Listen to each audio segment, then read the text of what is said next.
Thank you for taking 10 minutes to get up to speed on international world events. I'm Carl Azus. This is CNN Student News and our second show of the academic year.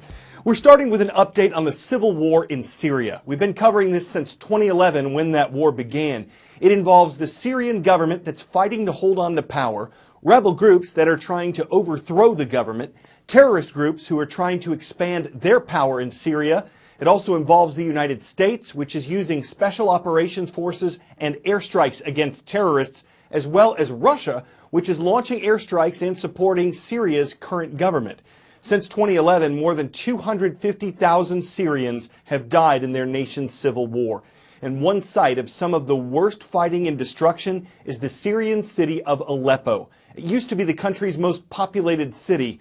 Today, part of it is controlled by government troops, part controlled by rebels, and United Nations officials are trying to figure out if an attack on the rebel-controlled part of Aleppo involved chlorine gas. That's a chemical weapon. Rebels and doctors in the area say at least 3 people died in an apparent chemical attack. The Syrian government has been accused of using chemical weapons before in this civil war. The government denies it. But this is significant because chemical weapons are illegal, even in war.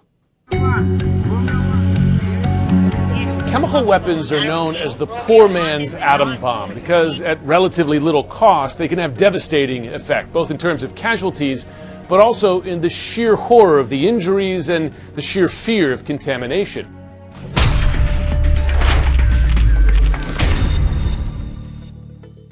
In the history of warfare, they've been used very seldom. You have to go back to World War I for widespread use, although Saddam Hussein used them in the late 1980s, killed some 5,000 people in northern Iraq and Kurdistan. More recently, the Assad regime has used them repeatedly in the war in Syria. It's estimated some 1,500 people have been killed, 15,000 injured in chemical weapons attacks in Syria. The Geneva Protocol of 1925 banned the use of chemical weapons in warfare, but not the production. It wasn't until the early 1990s that the Chemical Weapons Convention banned the production and stockpiling as well. And since then, some 90% of the world's chemical weapons have been destroyed. But still, to this day, there's a lot out there, and 17 countries still have them, from the ones you'd expect, North Korea, for instance, which did not sign on to any of those treaties, but also the U.S., although the U.S. has committed never to use them in warfare and is committed to destroy all of them by the 2020s. Following up now on historic flooding in the U.S. state of Louisiana. Forecasters say more rain is on the way to the area of the capital, Baton Rouge. According to Louisiana Governor John Bel Edwards, the National Weather Service can't really predict how wide or deep the water's going to get because this flooding is so far above anything they've seen before. He expects to declare disaster areas in almost 30 of Louisiana's 64 parishes. That will speed up government money and assistance to the places that need it. At least 5 deaths have been blamed on the floods. First responders have rescued tens of thousands of people, and some of the hardest hit places aren't even those where most of the rain fell. We're standing in the middle of what used to be an intersection in this neighborhood, and now it's become part of the Manichac Bayou, which is actually just behind these homes. And you can see just how high the water level is going into these homes and destroying just about everything inside. I can tell you this area specifically in this neighborhood actually didn't get a whole lot of rain compared to a lot of other areas here in Louisiana, but rather it was the flow of the flooding from other locations that really caused the bayou to rise dramatically. And in a matter of hours, a woman told me that late last night she looked outside and there was really not much flooding, and then early this morning, getting close to 3 a.m., about a foot of water started coming into her home.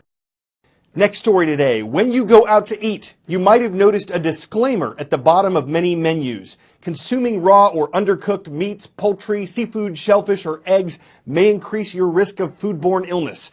That's there in part to protect restaurants and to warn customers in case they insist on ordering something raw. But that concerns food that's prepared. What about how food is stored, how it's packaged, where it's placed in the kitchen? the temperatures it's kept at before it's put on a burger or burrito. There are a number of ways to keep track of those temperatures, and our next report explains one. It can cost a restaurant several hundred to several $1,000s a year, and that doesn't include additional monitoring costs. The reason? It's online.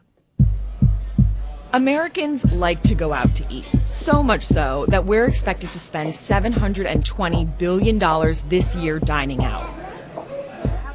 But to stand out from the competition, restaurants have to work hard to meet our demands. Healthy food is one of the top reasons we choose a restaurant. And we don't want food that makes us sick. 1 in 6 Americans get sick from food every year, and half of food outbreaks happen in restaurants, one of the industry's biggest concerns. Well, the danger zone is generally above 41 degrees. It's the temperatures at which bacteria can grow and thrive in. To help control that temperature, restaurants are getting help from digital technology like FreshTemp. What FreshTemp allows us to do is using a thermometer probe and Bluetooth connected to an iPad. If it's bad and it's a no, it's going to say, okay, this is out of temp. What do you want to do? You can either discard it, you can cool it, you can switch it out with something that is a temp. Before, that information would be written down in a log. So this kind of brings us back to where we got our start. Which left room for error or simply forgetting. Someone handed me this and said, is there any way that we can get this in the computer and make it very easy to do so? Jeff Rieger and his company figured out how to connect sensors and probes to the cloud. It tracks temperature data, stores it in one place, and sends it directly to the chain's headquarters. So we have wireless sensors that capture temperature data. Surprisingly, a low is equally concerning as above. If your walk-in cooler goes to 20 degrees and everything freezes, that's very bad. FreshTemp is helping smaller restaurants and chains compete with larger ones that have their own in-house operations. It also helps restaurants keep up with new federal guidelines around food safety. Digital tracking is easier to trace and monitor. When you take that temperature, it's logged. So you can't say, oh, it's 53 degrees, I'll just put in 40 just in case the health department comes. We need to know, is there a refrigeration problem? Like, what's going on here? So for us, it's that extra step in ensuring the food safety that's critical for our business.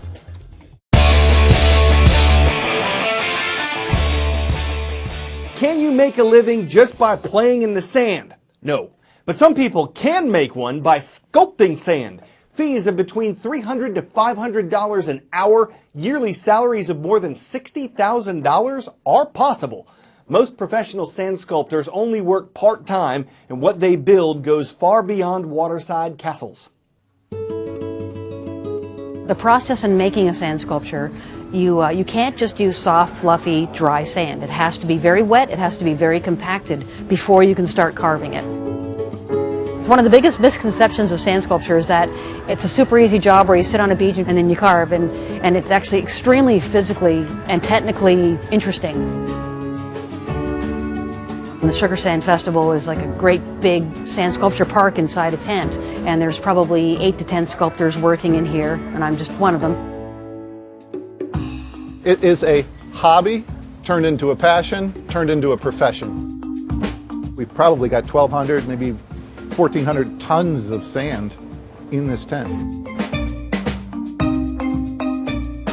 So behind me is Jimi Hendrix, and he's about 9 feet tall, and it took me 3 days and about 8 hours a day to create just this part behind me. The tools that we use in sand sculpture are anything and everything. It can be a spoon from the kitchen, a melon baller. I use a lot of margin trowels that you use for drywall work. Anything will do, even straws. As an art, sand sculpture is the fastest medium from conception to finished product that I could ever think of. I love this, but do I want this to be here forever? No, I don't. I'd love to make this sand something else. You know, I want to work on things. You don't miss it, you continually build. That is the fun of sand sculpture. So sand sculpting certainly seems to depend on how things shape up, whether they make waves, whether the end result holds water, and whether the artist is willing to watch it all wash away. It's surely someone whose skills go against the grain. I'm Carl Azus for CNN Student News. Thank you for watching.